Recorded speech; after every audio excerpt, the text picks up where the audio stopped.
You're listening to the Baumbastic Podcast with Andrew Ellis on Inside Arkansas. What's going on, everybody, and welcome back to the Baumbastic Podcast, presented by Inside Arkansas and hosted by Andrew Ellis. We've got a very, very special guest here on today's show as we count down the days till the SEC tournament, which I know everyone cares a lot about. Means a lot what happens in Hoover. That's where all the great teams go to cement themselves, is Hoover, Alabama. But we're going to talk about that later in the week. But today we got former Hog Chris Lanzilli, who knows a little bit about Hoover, knows a little bit about the Arkansas Razorbacks, knows what it's like to play in Omaha, was a part of a really good 2022 Arkansas team, had a damn good career at Wake Forest himself. Chris Lanzilli, man, appreciate you for joining the show. How's life been treating you post-baseball? Yeah, thanks for having me. It's been treating me pretty well. No pressure out on the field, just kind of enjoying life and doing what I want a little bit. But I've been following the Razorbacks, obviously, every series, so that's a big joy of my life. Just being able to watch them and kind of dominate this year. So they got a great offense this year, which I'm sure everybody's happy about. So I'm doing well. I got to be honest, Chris, I wasn't planning on asking you about this. So you're from Stoneham, Massachusetts. Did I say that right? Stoneham? Or is it Stoneham or Stoneham? Stoneham. Usually people say Stoneham. So I'm not a well-traveled gentleman too much. You know, I stay in my little bubble down here. I haven't been to Boston, but I assume everything in Massachusetts is Boston. So how far from Boston were you? Because I kind of hear it in your voice a little bit. You got a little bit of the Boston. So like, how far from Boston were you? So we're just north of Boston. My family's from Boston, so we're just kind of like a Boston Italian family, I guess. But yeah, I got the train right behind. I live in an apartment right down the street from my parents' house now, and I got the train right behind my house. So I took the train in yesterday. One of my college roommates was visiting, and so a couple stops from Boston, just north. Gotcha. Weird question. Jared Spraglott, also kind of from that area. Did you and him ever cross paths? I know he obviously went to play at Arkansas last year. He's from kind of that same area. Did you know him at all, or have y'all met? Since he got to Arkansas. Is he from Massachusetts? I thought he's from Maryland. Maybe I'm tripping. He went to Richmond. He went to Richmond. I don't know why I had it in my brain he was from that area. Honestly, the whole Northeast, it all blends together. Richmond's in Virginia. Do you know that? I did know Richmond is in Virginia. I knew he went to school there, but I felt like he was from Massachusetts, but maybe I'm tripping. Maybe. Did you know him at all? No, he's also younger than me, so even if he is from Mass, I wouldn't know him. Gotcha. Well, anyways, you, like I said, you had a great, 1 year at Arkansas, and it's always weird because you were kind of at the beginning of the portal era. Nowadays, like the entire teams are basically portal teams that are built in the offseason. But your year was kind of a weird year where you had like you, Borfin, Michael Turner, some of these like top transfers that were in with a team that was, basically Arkansas brought back most of their roster. I mean, you had Jalen Battles at short, Robert Moore, Caden Wallace, all these guys. So I wanted to ask you about that perspective. Like, obviously you said you keep up with the Arkansas Razorbacks. You still consider yourself a Hog. But a lot of times I wonder how fans view that. Was it weird for you transferring to Arkansas? Because you played, was it 4 years at Wake Forest? Yeah, so technically 4, but 3.5 because of COVID. So that's why I got the extra year. But yeah, I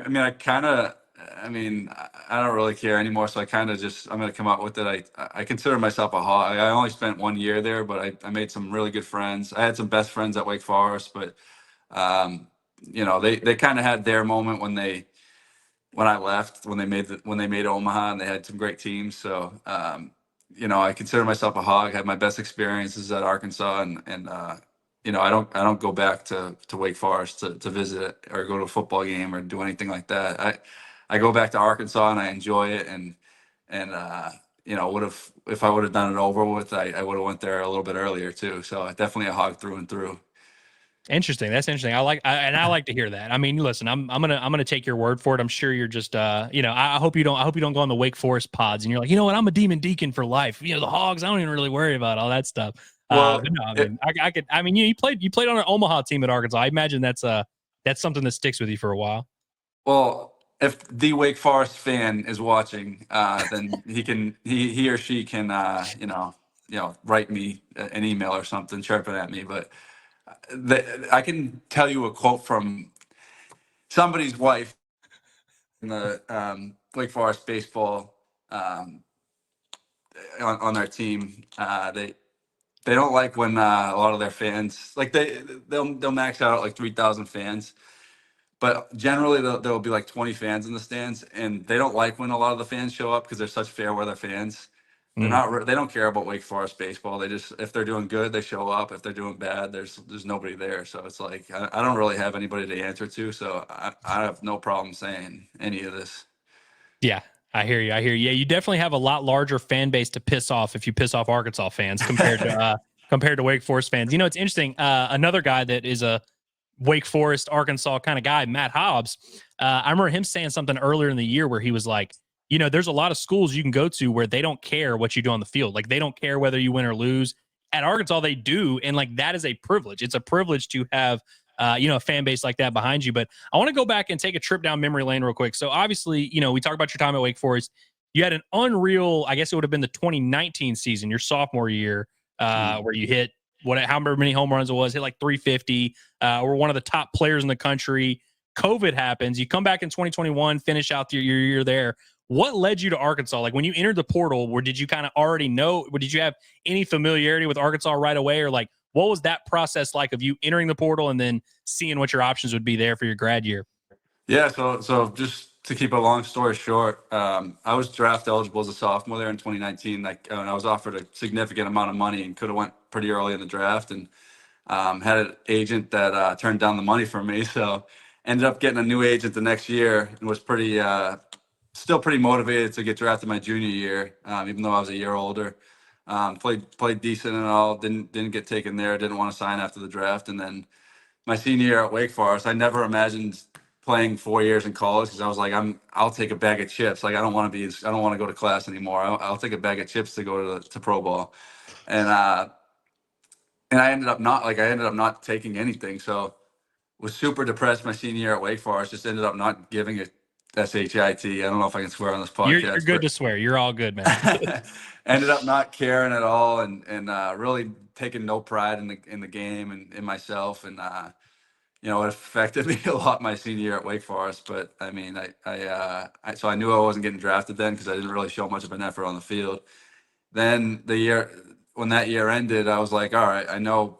I mean, early in my Wake Forest career, I knew who I was. Like, I'm a good enough player to kind of play anywhere, not to be a jerk about it. But so I know I'm not going to get taken. I'll just go to either Arkansas, Mississippi State, or LSU, and play in front of a big fan base there. And it ended up working out. And to be honest, it's hard to say I'm glad it all happened, but I really am glad it all happened because it's such a good experience. I mean, so many good relationships, and I kind of got over that mental weakness of, I feel so bad for myself and all the stuff that I had my senior year at Wake Forest. So, it was just overall my baseball career, and I don't know if that keeps a long story short, but that's the shortest I can make it there.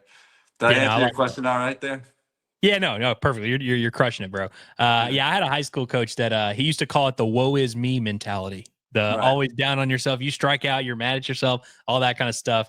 So that's interesting. Did you know Matt Hobbs at all? Like, was he a part of it? Because I think you and him almost crossed paths at Wake Forest. We did. Y'all did? Okay, were y'all there for a year together? A year and a half, and so he was the one that contacted me in the portal, and I was like, all right, because whatever other coaches contacted me, I didn't even respond because I was like, Arkansas is it. This is the dream. Gotcha. Yeah, so that was I mean, it wasn't even a decision. It was just it was the easiest decision of all time, Gotcha. So what was it like, when you first get to Arkansas? Because again, nowadays it's normal for the entire team to be transfers. I mean, hell, a lot of Arkansas's best players this year are transfers, but you're on this team where there's kind of an established core already because Arkansas had such a great year in 2021. They bring back a lot of those guys. And so I'd imagine at Wake Forest, even though you were going through your ups and downs, your struggles there, you were like an established guy who had a ton of success. So I'd imagine you were probably one of the top leaders on the team, the Brady sticks on 3, 1, 2, 3, you're leading the charge and all that. At Arkansas, was it weird kind of resetting where, like, I'm sure you felt, you've been a leader on a lot of your teams. Was it a little bit weird? Did you have to kind of feel out the process and find your way before you could really be like part of the leadership group at Arkansas? Yeah. So, I mean, to be honest, my Arkansas career, I don't mention a lot of this stuff very often, but when I first got to Arkansas, I went through a few things with some people I'm not going to go into specifics about it, but basically some of the situations where I was just like, holy shit, these people are weird. And it seems like they're, you know, a lot of bad things happen. And I was pissed off at some people, and I didn't want to, like, I didn't really see obviously it wasn't in season yet. I didn't see the fan base. I didn't see, the nice town it was. I was just going through these situations, and I was like, man, oh man, I don't want to be here. And I actually almost didn't make it through the fall because I went through some of the weird situations. I hope I can go into depth with these situations at some point soon, but I forward with them yet. But starting into a role, because I was a captain at Wake Forest, like you said, coming into a role where I'm kind of a new guy, it was a little odd, especially coming from the fall where I was like, shit, like I'm going through these weird situations where I don't want to be here, and I don't trust anybody on the team. So I wouldn't say I acted as a leader. I just kind of acted as like a, check the box guy. And so maybe halfway through the fall comes, and I start to like make some friends, and it's hard to make friends. You're the new kid at school. Yeah. And so you start to make some friends and start to trust some people, and it ended up going a little bit better. But when I was first there, I really had a hard time trusting people because of some of the stuff that went on. Yeah. So it was really hard to come into a role that was like, I wasn't a leader at first. I ended up being a leader in the springtime, but not in the fall. You're totally right about that. And it was really difficult for sure. That's interesting. I don't know if I've ever heard anybody be that honest about that, of just being like, I actually wasn't the best fit at first. Like it wasn't, No. wasn't great there. What do I I have to think lose?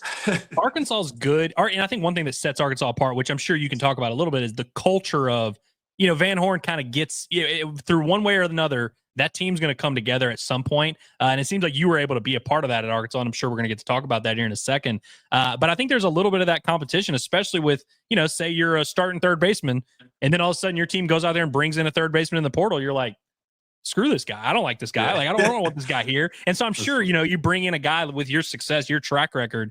I'm sure there were probably some people on the team who were like, not thrilled about this fifth-year senior coming here that's supposed to take in all these at-bats and all that. If you don't mind me asking, who were some of the guys that you wound up gravitating to on the team, like some of your best friends that wound up getting you through that time, and maybe some guys you still talk to? I mean, number one guy is Jace Borford. I was just in his wedding. He's one of my best friends. He's up in New Hampshire right now, so I'm a bad friend. I haven't made it to one of his games, but I got to. So my family never really. It's expensive to fly into Northwest Arkansas, so my family didn't come down all that often. So his family was driving in from Oklahoma most weekends, and they kind of took me under their wing, and was going out with them, and made a really good relationship with them. Some younger guys that I was closer with. Brady Slavens is another guy I still talk to a lot. Isaac Bracken is who I'm going to stay with. Do you remember the name Isaac Bracken? Oh yeah. He could have been something. He could have been a big guy, but he dealt with a little bit of injuries. I'm going to stay with him when I come down to Arkansas. So I just went to his wedding. Like I was there for a year, and I feel like I made some of my best friends.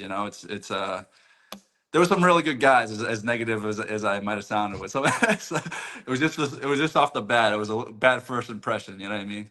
Gotcha. So do you remember, like, kind of, I don't know if there's like one singular moment of clarity, but do you remember like there being a time, whether it was the spring leading up to the season or was it just when the season started, where you kind of were like, you know what, this is going to work. Like I've found a place. This exactly, because like you said, you wanted to go play for a big fan base, a big program. You knew you were good enough to do that.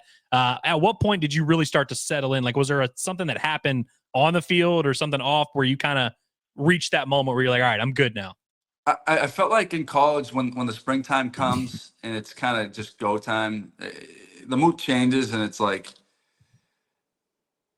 it's just a better feeling. The weather's nicer, the season's starting, you got an opportunity, you get to play in front of all these fans.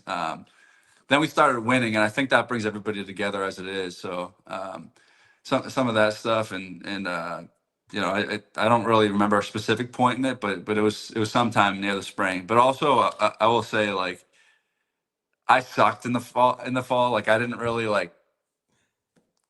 I was horrible. Like I couldn't hit a beach ball in the fall, and I was like, oh my god, I'm gonna bring this into the spring, and that was kind of miserable for me as well. I wasn't freaking out about that. I didn't care too much, but coming into the spring, I was like, all right, I got to turn it on. And I ended up hitting a little bit better late in the fall and figuring out I was going to have a chance of starting and everything. So that was also a little bit better of a feeling. And it helps you like kind of not focus as much on negative or things on the outside as much, like whatever's going on. So when things are going well in baseball, you can deal with the freaking your house falling down.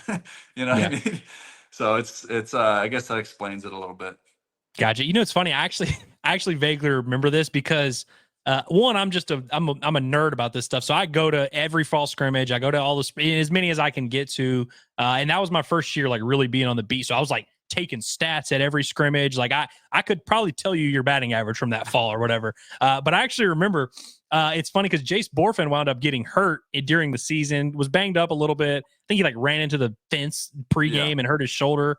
So he didn't have I guess it would have been his sophomore year. He didn't have the year he wanted to, wound up coming back the next year and was awesome. But I remember in the fall being like, Jace Borfin is the best transfer Arkansas has. This guy from Wake Forest might actually suck. Like, I actually remember kind of thinking, I was like, it's interesting. And what's funny is Michael Turner was a guy that wound up being, one of the best catchers in the SEC, was a force in the lineup. He was not on anybody's real radar. He had some success at Toledo, fall. But it's like, he wasn't a guy that like scouts were like, oh, watch out for this one. But like, and Borfin, everyone was talking about. So like by the time the season rolled around, we at Arkansas knew Michael Turner was going to be good, but you and Borfin were kind of the like headliners of the class from the portal cycle that year. But it's crazy how it all worked out because Borfin, like I said, didn't have the year that he wanted to have because he was banged up. But he was the guy in the fall that everyone was like oohing and ahhing over, and he hit one on top of the facility and all that.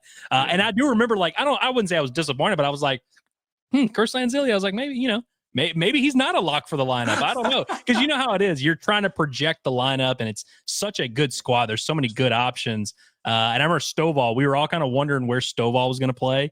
And so we're like doing the math, and we're like, if Stovall goes here and you've got these guys here, who starts here? Like we're doing the math and trying to figure it all out. But you guys figured it out pretty good. But for the coaching staff, what was your relationship with those guys like? Because I mean, you mentioned some of your struggles there. Like, were they talking to you this whole time? Like, hey, just relax. We know you're good. Don't worry about it. Like, did any of those guys? Like, do you remember any of those conversations?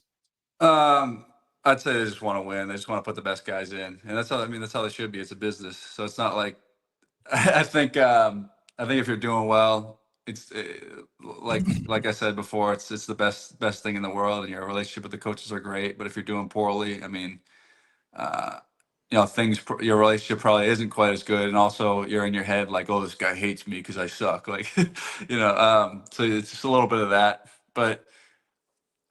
Still have a relationship with the coaches today, and grateful for them giving me the chance and all. And Hobbs was the guy, so he's the one that brought me there, and he's kind of he's one of my favorite dudes. So just nothing but good things to say there. Yeah, Matt Hobbs is certainly the man. So let's talk about the season a little bit. So of course, by the way, you led the team in hitting in the season. I think you ended up hitting 325, 11 home runs. Does that sound right? Yeah.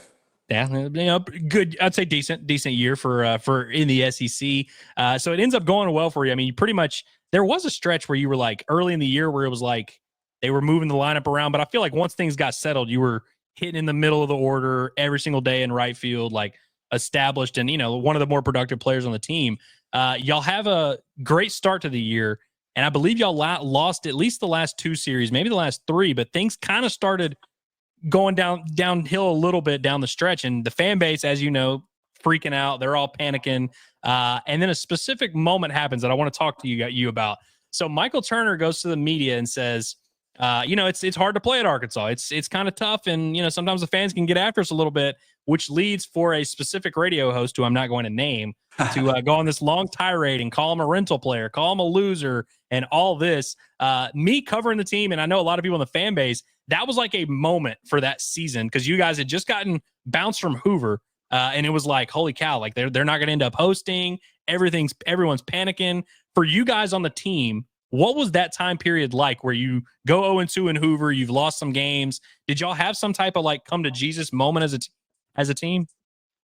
I wish we could find that clip of that guy because I can't find it anymore. I think it's the funniest clip of all time.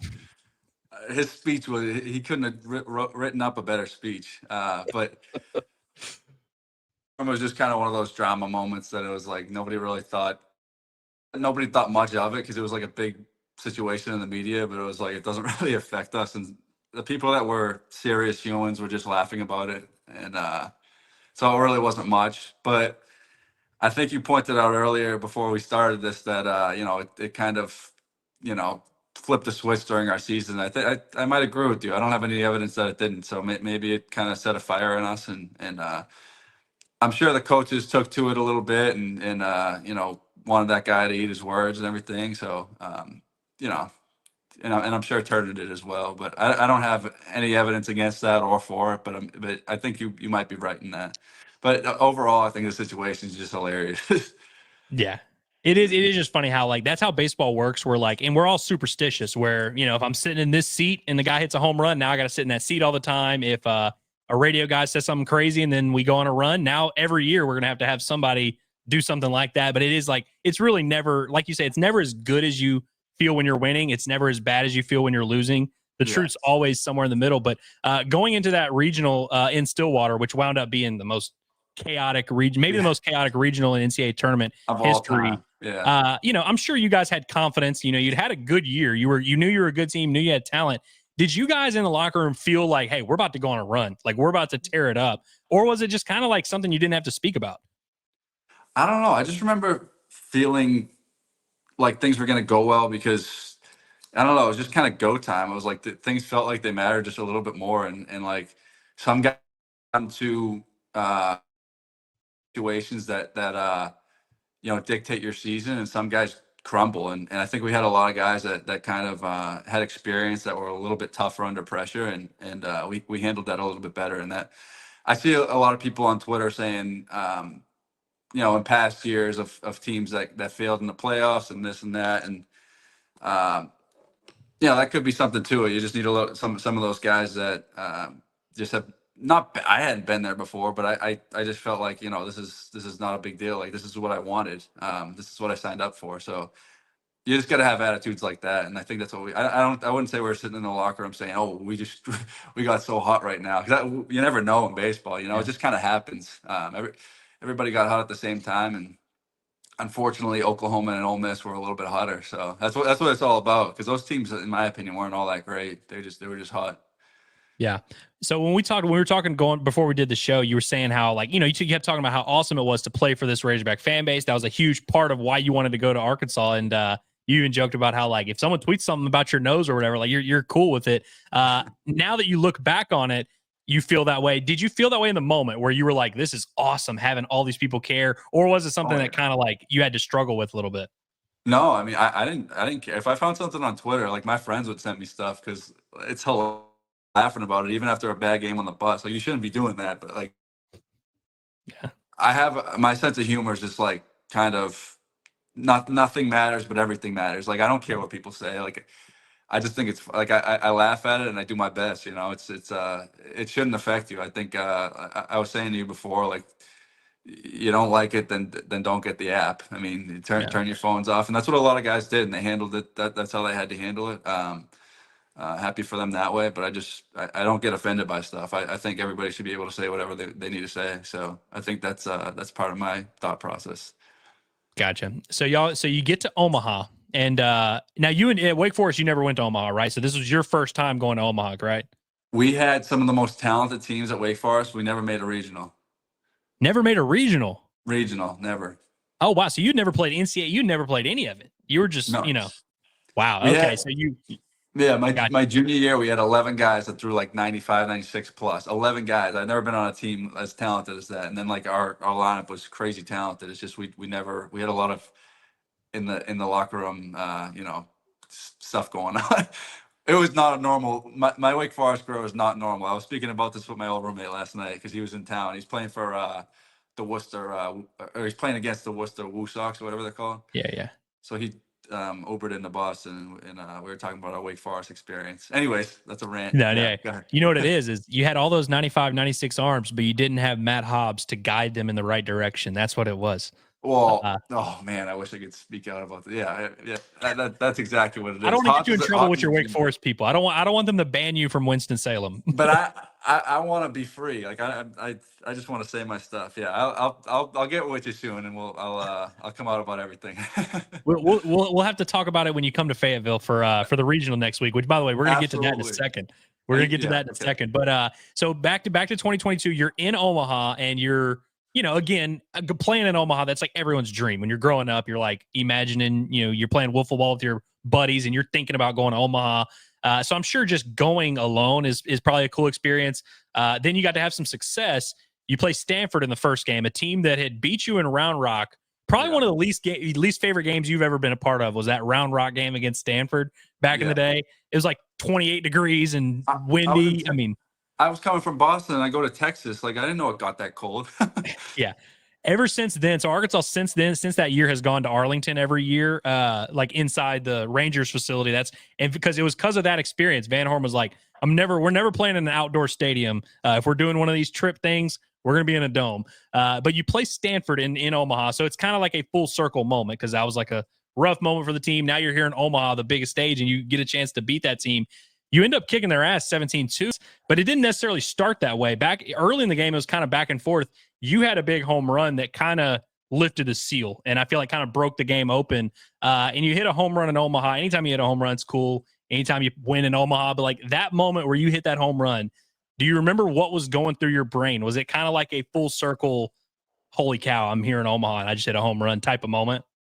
Yeah, I mean it was insane, the whole experience in Omaha. But I think that the biggest thing was one that Stanford, when we played them earlier in the year, literally looked like the best team in the country. It's just crazy how long a year is. Like a team can look totally different from the start to the end of the year. Two, their pitcher is Williams, I think his name. I don't remember what his name was, but he was speaking to the media about how our lineup wasn't all that great, and he was confident throwing against us before the game. And I think that made it feel pretty good that we spanked them, and I think that contributed to a lot of it. But just playing in front of like all those fans in Omaha and hitting a home run and winning the game 17-2 was also insane. And I believe you're gonna have to cut this part out. But what's the guy's name that's he was in a fight with the Hogg or something. Rick. Oh, Rick B. Yeah, I think so. He started a happy birthday chant in Omaha behind me in right field. There was like thousands of people singing happy birthday. So I don't know everything about him, but I believe I support him. I also support the students, so I'm not on a side, but he seems like a good guy. Definitely. Yeah.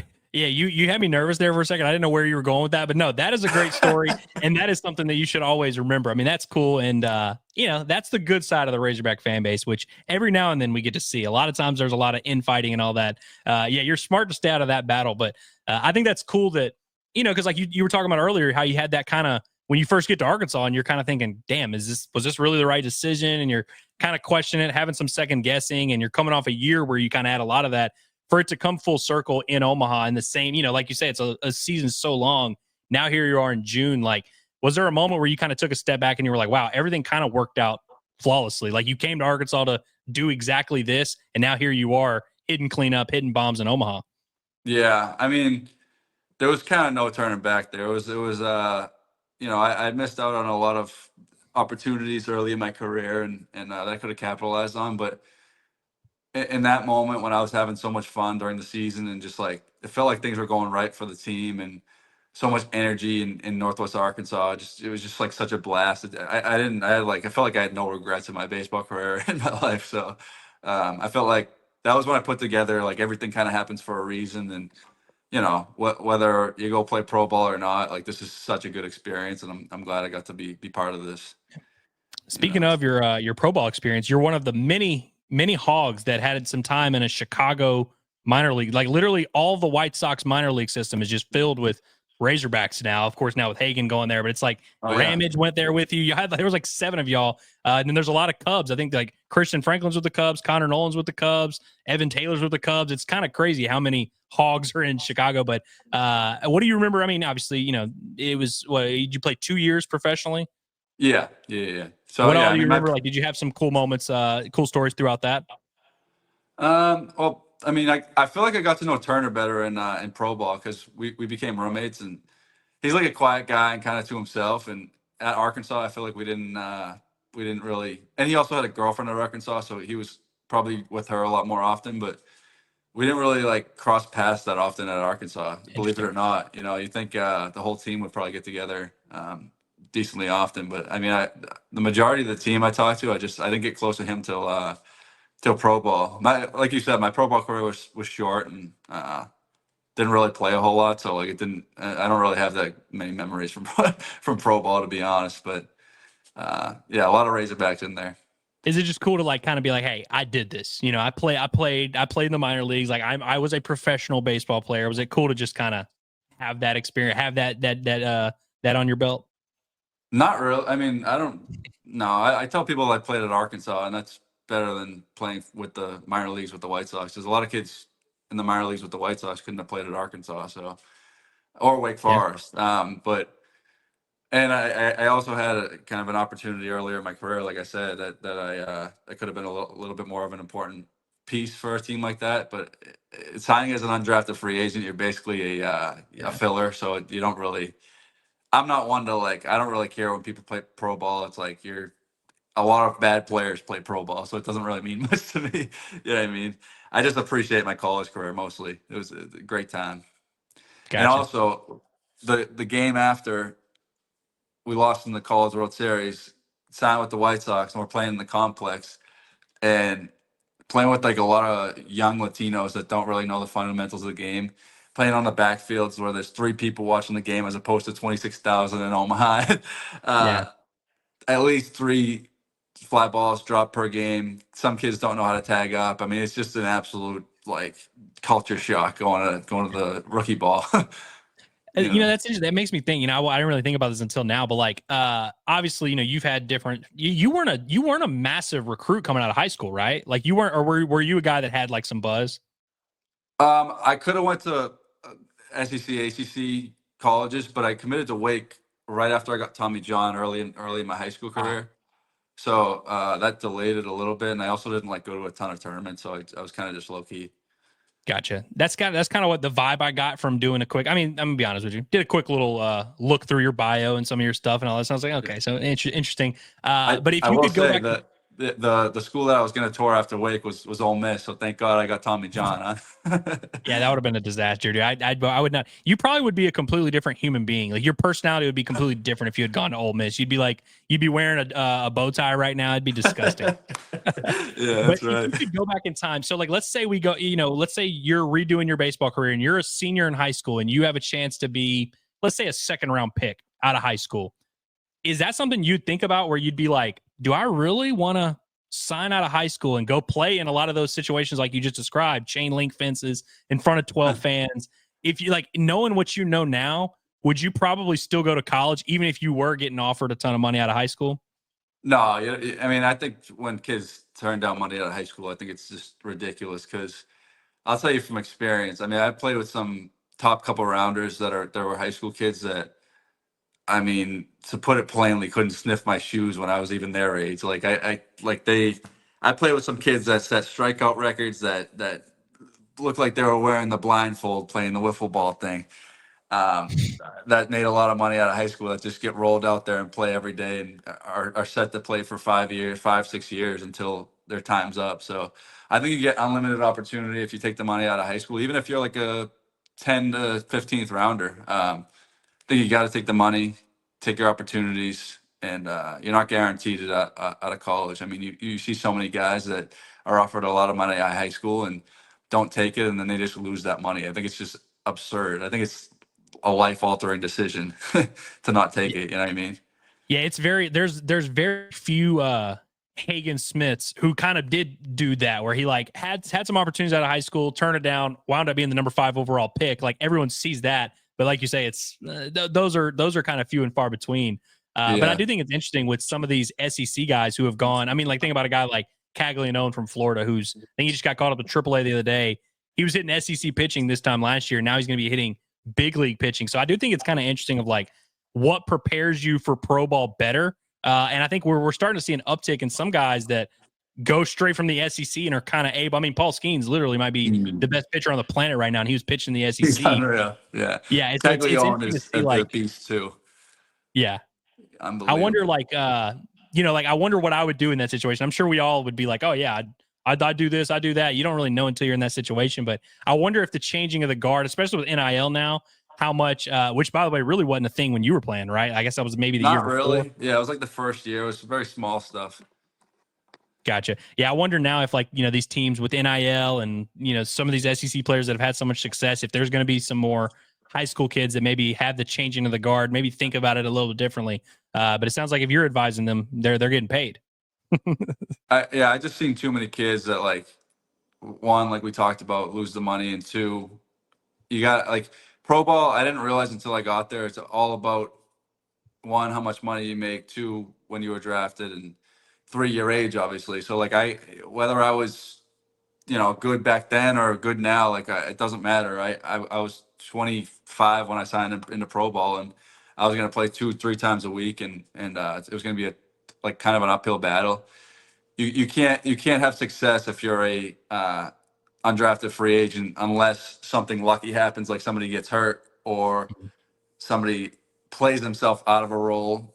And the thing is, if you're a high school kid and you take the money, you sign at any point out of high school, you need the unlimited opportunity if you want to play in the MLB. You can't mess around with that. You know what I mean? You can't lose your opportunities, and I just don't think it's a smart thing to do to not take the money.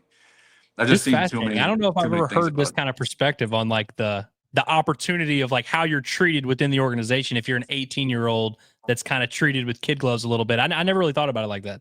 I was a piece of meat. I mean, they hold your hand if you're a young kid, and that's what you need. Yeah. You want that. I would have loved that, and that's not an easy way to the MLB, but it's the easiest route possible to make it there. If people coddle you and give you unlimited opportunities, and you need that, and they that's how you progress too in terms of your development. So just getting on the field as much as possible. Interesting. A few questions before I let you get out of here. I gotta get you to tell the story of your successful gambling trip that maybe was going to pay for your trip to Fayetteville, then maybe didn't pay for your trip to Fayetteville, but you are still coming to Fayetteville nonetheless, right? Go ahead and tell that story for the fans here. Yeah, I mean, I put it out on Twitter. I put a couple $100 on. The flight was like $450, so I think I put $420 or something on Arkansas to win. I think it was on Sunday to win the what's it called, the rubber match is what they call it. Yeah. And so they won. I think I had them -1.5, and they won. They won me a flight, and then I was telling Andrew earlier, I can't stop once I start. So ended up putting that money, going up a little bit, and going down, going up, and then eventually losing the money. But I got the flight anyways. F it, is what I said.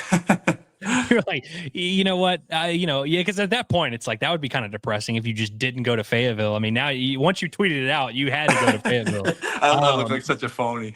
Yeah. So, man, that's gonna be awesome to see you back here for the regional. And man, we're gonna need all the help we can get, man, because the Razorbacks, the last couple home regionals, it's been a tense atmosphere. So we need someone to come restore the vibe. So hopefully you can do that. I gotta ask you, you think there's gonna be a subsequent trip to Omaha? If Arkansas gets there, you might as well go ahead and lay a few bets down and make that trip as well, huh? That's what I was thinking of. If I didn't blow that original money, maybe we'll see how it goes. I mean, I don't think, is there a legal sports book in Arkansas or no? Because when I'm there, I don't know. If shout out to BetSaracen, the casino out of Pine Bluff. They're dominating the sports betting game there, but you have to be in the state of Arkansas to do it. So when you get into the state, once you cross those lines, we'll get you set up with BetSaracen. They'll hook you up. And I think with a lot of the sports books, so I do FanDuel here, and I did it in Arizona. So I won like a decent bet in Arizona, and they wouldn't let me. I went back to Massachusetts, and they wouldn't let me cash out. I would have to go back to Arizona. And I was like, well, I get maybe next year. So you're not going to fly back there just to deposit or whatever. It would cost me that much to fly back. Dude, I kid you not. I probably shouldn't tell this story on air, but So Arkansas basketball made it to the Sweet 16 in San Francisco, and we're sitting there. We had to go to Providence for the first two games, and we're sitting there, me and my two coworkers, John and Curtis, for we're doing this, and we literally started doing the math where we were like, okay, if they win and they go to San Francisco, it's going to cost X amount of money. They're currently plus 600 to make it to the Sweet 16. So we're sitting there like, maybe we can pay for so that if they don't win, we lose money, but we don't have to go to San Francisco. So that we started doing the math. We ended up not going with this because we were like, this is irresponsible and stupid. Let's not do this. But we started doing the math of like, could we pay for our flight with this? And so when I saw your tweet, I was like, that's perfect. It's awesome that someone is actually doing it. Love that. Yeah. Well, I'm not one to like flaunt bets, but that was a fun one. So I figured I'd show that. I mean, when it's a bet on the Razorbacks, you gotta flaunt that one a little bit. I wanted to ask you real quick about your brother Cam, who now he played at UMass Lowell, correct? He started there, and then he finished his career at Eckerd College in St. Pete, Florida. Gotcha. Now he's older than you? Yeah, he's 2 years older than me. Gotcha. 2 years older than you. So I imagine when you were growing up, did y'all have any idea of like, hey, maybe we'll go to the same school, maybe we'll play together here, maybe because did y'all play in high school together? Yeah, we did. So when he was at UMass Lowell, I think I did I think when he was committed to UMass Lowell, I did a little bit of a tour there. But I was touring like I said, ACC, SEC schools. Yeah. So they knew, not to be like kind of cocky, but they kind of knew they weren't going to get me. And I didn't want to. That's a half hour from my house, so I didn't want to like stick around the area and just kind of like, it's not the most exciting place. It's kind of a depressing place. So I was like, hell no. Like yeah, where he went to in Florida was like on the beach and just, I mean, absurd. Like I would never send my kid where he went to Florida because they're just having a good time. I mean, I don't know if they were doing any school there. Yeah, if you're gonna go play, and was it a JUCO that he was at?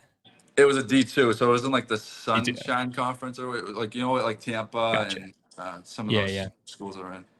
Gotcha. I figured when you said St. Pete's, I was like, oh, because Florida's got a ton of JUCOs, and so I was like, oh, that must be it. I feel like if you're gonna go non-D1, it needs to be like the dirtiest, grimiest place possible. People always tell us stories about JUCO and how blue collar it is. I feel like if you're going D2, you can't be on the beach. That's not the real D2 vibes. I feel like it doesn't build character the same way. But I wondered now because there's kind of been an uptick of Razorback brothers that have been doing cool stuff. I mean, obviously you got the Vahiva Aloy and Kahio Aloy. Those two brothers are dominating this year. Shout out to Jackson Wiggins, who just got called up to AA, your former teammate at Arkansas. His brother's now at Arkansas. So I wondered if like seeing all these brothers, does it kind of make you a little jealous where you're like, damn, me and Cam could have pulled this off? No. Well, me and my brother are we have a little company where we do some remote baseball training. So we're doing really well with that. So I'm kind of, I don't really look at I don't want to be in anybody else's shoes. I'm happy where we are right now, So I think it's awesome that all those brothers are, playing together, doing their thing, but they do them, and I'll do me, I like that. That's a good mature answer right there. I like that. I almost messed up the grammar. I don't know. You can check me on that, but go ahead. Yeah, I got you. Well, Chris, man, I really appreciate you doing this, man. It was great to talk to you, man, and get some insight on your year at Arkansas and just how your life's been going, man. This is good stuff, man. And I appreciate you joining, and we'll see you in Fayetteville. And honestly, man, I'm gonna speak this into existence. I think I'm gonna see you in Omaha too. I think you at least, if they get to the titles, if they get to the finals, if they get to that final series, you got to go to that at least. Yeah, I mean, I'll figure it out. I'll get back to you on that. I'm hopeful about it. Yeah. But what I'm not hopeful about, what I'm 100% confident about, is I'm going to drink 100 beers at the game. So there you go. That's the way to do it, man. Dude, they have the beer bats now at Baum, where it's like you can fill a full bat. I think it's like 36 ounces or something like that. You'll have to. We'll get you a couple of those. So just before we go, just a quick question. How does the hog pen work? Can I bring a cooler in? Yeah. So I haven't sat in the hog pen in a minute, but yeah, from what I can tell, you can bring coolers in, and they'll like check it and make sure you're not bringing anything that's not alcoholic in there. But yeah, I'm pretty sure you can bring coolers in. We've done it before, and awesome. You should have to enter through that left field fence there. But you better. I'm gonna instigate a fight there. You better get there early as hell. You're gonna have to fight you're gonna have to get in line for that one. I'm gonna be the instigator, so I'm gonna pit people against each other. It's not gonna be that hard to do that in the hog pen, man. And for those regional weekends, It's going to be an absolute madhouse there. So yeah, it's going to be a fun time, fun atmosphere in Fayetteville. It sucks that your team didn't get to experience that, a home regional at Arkansas, because it's pretty nuts. I know. I mean, like we experienced the Oklahoma State one. That was insane. I'm kind of excited to kind of have a fan perspective on this, because I'm a big like fan atmosphere type guy. Like I can't wait to see what's going on over there. Gotcha. So before I let you go, you have not been to a game at Baum since you finished Arkansas, right? I snuck over. So I was at Isaac Bracken's wedding whenever they played South Carolina. It feels like a month or two ago, and I snuck over for the Sunday game. I drove across state 3 hours for the Sunday game. But his wedding was in Hot Springs, and I snuck in there. But it was I think it was spring break, so it wasn't. Yeah. It was a lot of fans, but it wasn't quite as many as usual, I think. Yeah, and I think that was the same weekend as basketball too. So you probably had a little bit of some fans that had their eye on that. But yeah, it'll be a different level. I'm excited for you to experience that as a fan of like a real loaded. There will be like last weekend for Tennessee, there was probably 800 fans standing behind home plate watching, that probably had hog pen tickets that were just like, I'm just going to stand here for 9 innings and watch the game. It's going to be a fun atmosphere, man. So I'm excited for you to experience that. And we look forward to having you here in Fayetteville, man. We'll have to catch up when you get here. For real, man. Appreciate you doing this, for real. Yeah, thanks for having me on. I appreciate you, man. All right, man. Well, I hope y'all enjoyed this episode of the Baumbastic Podcast. He's Chris Lanzilli. I'm Andrew Ellis. Y'all have a great one. Woo damn pig.